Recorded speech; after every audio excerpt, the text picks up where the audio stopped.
اس کی نظریں بھانپ کر اختر بیگم نے اسے دوسری طرف علیحدہ سے بچوں کے لیے لگے دسترخوان پر بٹھا دیا۔ چاروں ناچار اسے وہاں بیٹھ کر کھانا کھانا پڑا۔ کھانے کے بعد وہ کمرے میں چلی گئی۔ کچھ دیر بعد حسن آیا تو اس کا خراب موڈ دیکھ کر سمجھانے لگا۔ فرحان بھائی اور رضوان بھائی شادی کے فوراً بعد الگ ہو گئے تھے، ماں جی اسی تناظر میں ہمیں دیکھ رہی ہے۔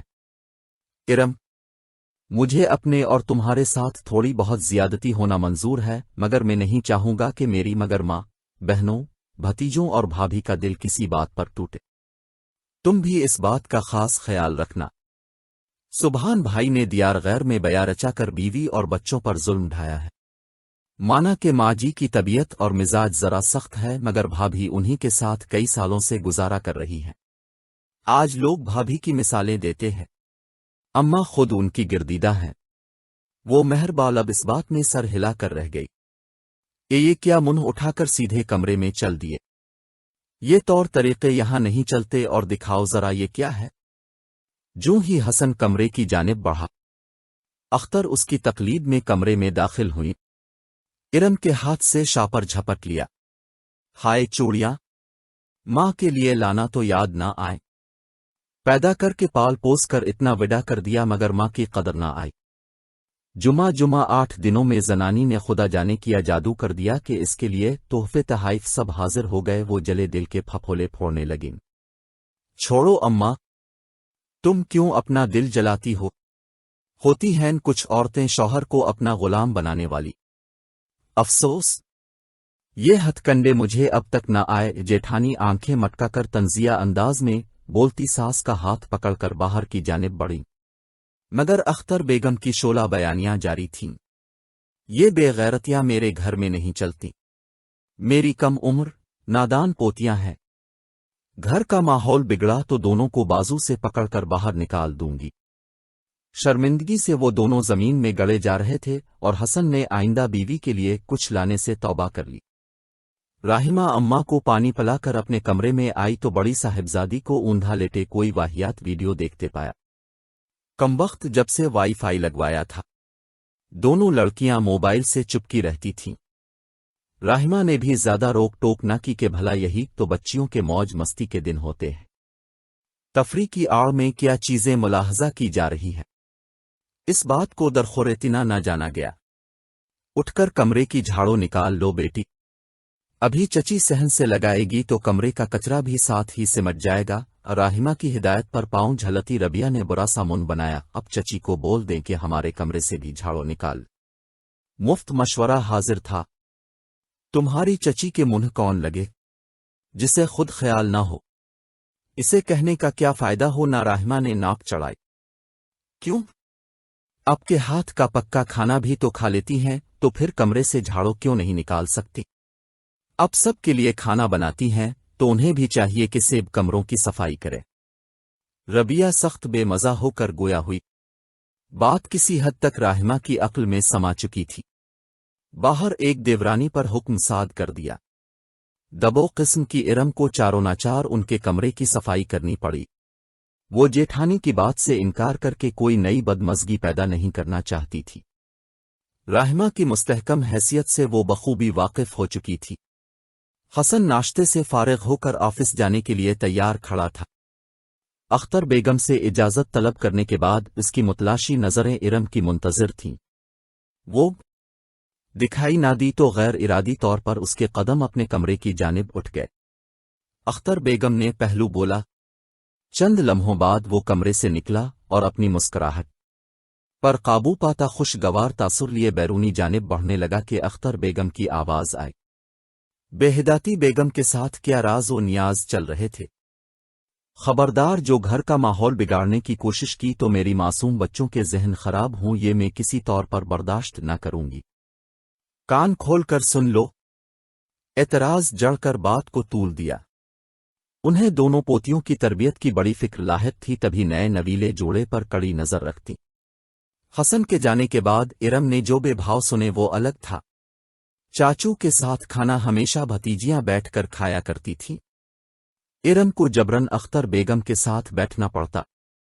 اوائل روز میں کوشش کر کے بقول راہمہ چلا کی ہے، وہ سب سے پہلے حسن کے ساتھ براجمان ہوئی تو اختر بیگم نے بھسم کر دینے والے انداز میں گھوری ماری۔ اگلے روز حسن نے بزبان خود اسے گرک کر ربیہ اور اقرا کو اپنے پاس بٹھا لیا تو اختر بیگم اور راہمہ کے چہروں پر شادمانی دوڑ گئی، دل میں ٹھنڈی پڑ گئی۔ حسن نے اپنی موجودگی میں کئی روز بعد ان کے چہروں پر حسد کی جگہ طمانینت کی لہر پائی تھی، لہٰذا ان کے مزاج کے بدلاؤ کا سراہاتے آ گیا۔ جو نہیں کسی بات پر اختر بیگم کا موڈ خراب ہوتا، وہ ارم کو کسی بات پر لتوڑ کے رکھ دیتا۔ وہ خفت زدہ آنسوؤں کو بمشکل آنکھوں میں جذب کرتی اور حسن ماں کے چہرے پر اطمینان پا کر گھر کی فضا پر سکون دیکھ کر سکہ سانس لیتا۔ اس نے ایک روز ہمت کر کے حسن کی اس کج ادائی پر استفسار کیا تو جواباً اس نے جواب دیا، مجھ پر پہلا حق میرے گھر والوں کا ہے، اگر میرے ساتھ رہنا تو مجھ سے پہلے انہیں قبول کرو ورنہ اپنا اور میرا رستہ الگ سمجھو۔ بے حد روایتی انداز میں کہہ کر وہ کروٹ بدل گیا، جبکہ وہ پوری رات بے آواز روتی رہی۔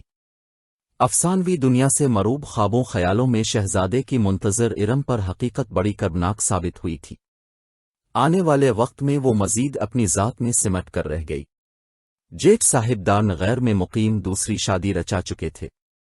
مہینہ بھر بعد بھاری رقم گھر بھیج کر ہر ذمہ داری ہے گویا سبکدوش ہو جاتے۔ اختر بیگم بڑی بہو کے آگے پیچھے پھرت کیونکہ پوتیوں میں ان کی جان تھی۔ راہمہ نے بھی ساس کی اس کمزوری سے آخری حد تک فائدہ اٹھایا تھا۔ شوہر کی غیر موجودگی میں اپنے قدم مضبوط کرنے کے لیے وہ ساس کی ہمنوا بن گئیں۔ دونوں یکجان دو قالب تھیں۔ ہر شے پر حد سے زیادہ استحقاق کی وجہ سے ہی دونوں دیورانیاں زیادہ عرصہ سسرال میں نہ رہ پائیں تھیں۔ حسن کے لیے اپنوں نے تلاش بسیار کے بعد یتیم مسکین ارم کا انتخاب کیا تھا اور اب گویا سانس لینا اس کے لیے محال تھا۔ اختر بیگم کی تینوں بیٹیاں رضوانہ، رضیہ اور زاہدہ اپنے گھر بار کی تھیں، جبکہ رضوانہ سے چھوٹے دونوں بھائی الگ گھر میں سکونت اختیار کر چکے تھے۔ تعلقات مثالی نہ سہی مگر اتنے ناگوار بھی نہ تھے۔ منہ دیکھے کی مروت بخوبی نبھائی جاتی تھی۔ پیٹھ پیچھے برائیاں اور غیبتیں تو ساری دنیا کا وتیرہ ہے، جس کے بغیر رہنا کسی طور پر ممکن نہیں۔ وہ کالج سے نکلی اور قدرے محتاط انداز میں چلتی سیدھی سڑک پر کنارے کنارے چلنے لگی۔ یہ آج اقرا نے طبیعت کی خرابی کے باعث چھٹی کر لی تھی اور یہ موقع غنیمت نہیں بلکہ بے حد قیمتی تھا۔ اس نے ہاتھ میں پکڑے سیل فون پر نگاہ دوڑائی۔ وہ طے کردہ وقت پر پہنچی تھی۔ اس کی غیر موجودگی کی وجہ سے اس کے چہرے پر ناگواری نے جگہ بنائی۔ سورج سوا نیزے پر موجود تھا اور دھوپ کی تمازت سے اس کی آنکھیں چندھیا گئی تھیں۔ اس نے ارد گرد دیکھا، وفتہ قریب ہی ٹائر چرچرائے، وہ اچھل پڑی۔ عظیم ہے اختیار اس پڑا۔ غصے سے اسے گھورا اور اس کا اشارہ پا کر ایک ادا سے اچھل کر بائک پر ٹک گئی۔ عظیم کی مسکراہٹ گہری ہوئی۔ اسی نے اپنا نازک ہاتھ اس کے شانے پر رکھا اور پھر چٹکی کاٹی جو کہ چلنے کا اشارہ تھی۔ وہ بائک دوڑا لے گیا۔ وہ بائک سے نیچے اتری تو غسیلی نظروں سے گھورتے اختر بیگم کو بیرونی دروازے پر پایا۔ ان کی آنکھوں کی تپش آسانی اپنے وجود پر محسوس کر سکتی تھی۔ بے حد آہستگی سے قدم اٹھاتی وہ چبوترے پر چڑھی۔ حسن بائک لاک کرنے لگا۔ اختر بیگم نے راستہ چھوڑا تو وہ اندر داخل ہو گئی۔ راہمہ بھابھی چار پائی پر بیٹھی بظاہر بے نیاز سبزی کاٹنے میں مصروف تھیں۔ محض منہ میں کچھ بڑبڑا کر رہ گئیں۔ جو نہیں حسن پانی پینے کے لیے بیٹھا، اختر بیگم کی خاموشی کو زبان ملی۔ تم نے اپنی مہارانی سے پوچھا نہیں کہ راہمہ اچھا بھلا لیڈی ڈاکٹر کے پاس لے جا رہی تھی تو پھر اسے کیا پڑی تھی کہ تمہیں فون کر کے بلائے؟ حسن نے پانی کا گلاس ختم کیا اور پھر ارم کو گھورا۔ کوئی تصور نہ ہونے کے باوجود وہ مجرموں کی طرح نگاہیں جھکا کر کٹہرے میں عام وجود ہوئی۔ حالانکہ وہ تمام صورت حال ان پر واضح کر چکی تھی کہ وہ پیدل نہ جا سکے گی، اس لیے حسن کو فون کر کے بلا رہی ہے، مگر اختر بیگم کے ہاتھ نصیحت کرنے کا سرا آ چکا تھا۔ اب بھلا کس کی مجال تھی کہ آگے سے صفائی پیش کرے؟ وہ اس طرح کا کوئی موقع دینے کی ہرگز قائل نہ تھیں۔ حسن جلدی میں تھا۔ جاتے سمے بول پڑا۔ لہجہ بڑا کٹیلا تھا، بھابھی کے ساتھ چلی جاتی۔ خامخواہ مجھے فون کر دیا۔ کام ادھورا چھوڑ کر آنا پڑا، ہم نے بھی بچے پیدا کیے ہیں۔ یہ انوکھی تھوڑی ہے۔